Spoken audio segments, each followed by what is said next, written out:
जचा के वह गाँ दो का सूत्री डाल दो दाली दो पाछा फिर वह तो चांदी की लकड़ी जब थी है चांदी की तो चांदी की लकड़ेगी तो वह चांदी की लकड़ी तो एक दिन फिर बनिए कार बनने का टाइम भी आना था उनका दोनों का वक्त आ गया सोची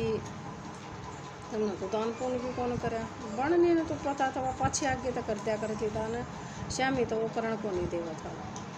तो उस दिन आ गए उनके दूध लेने खातर उन्हें ले गए तो दोनों चले गए तो ऊपर यमराज बोले कि इसने कोई पुण्य का काम कर रखा है बाणिए ने या बाणनी ने कोई पुण्य कर रखा हो दोनों ने तो इनका फल मिलेगा इसने तो सोचे देखा किसने तो भाई और तो कुछ कर नहीं रखा है एक गां दे रखी है चांदी की वो गां का फल मिलेगा इसमें तो बस और तो कुछ मिला को नहीं और गाय का फल है इसने बोले पूछा दो वह बीच में नदी भी आवा है वो नदी में तो परले पार गाँ के तार में पहुँच जाए थे और फिर वो गाँ का पुंजड़ पकड़ा दो इसने और चली जाएगी परले खाने तो उन जब वह नदी आई उसने उसका पुंजड़ पकड़ा दिया पुंजड़ पकड़ाने की शायद वह पानी की जाल लग गई तो वह गाँ दूगी वह चांदी की लकड़ाई लगी है तो चांदी की लकड़ाई बननी बोली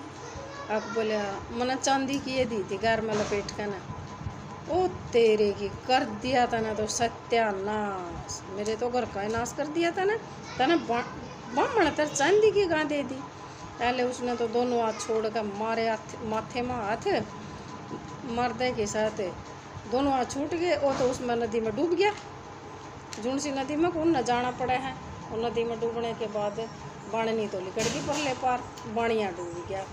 तब भाई पुण्य करना जरूरी होगा है कि ना होगा यूँ देखियो तो पुण्य नहीं करोगे तो परले पार क्यों कर जाओगे परले पार लेकर गए तो दोबारा जन्म लेना नहीं है और जब कहने रह गए उस नदी तय अब बार बार कलयुग में अपने इसमें धक्के खाने चक्कर काटने पड़े हैं तो देख लो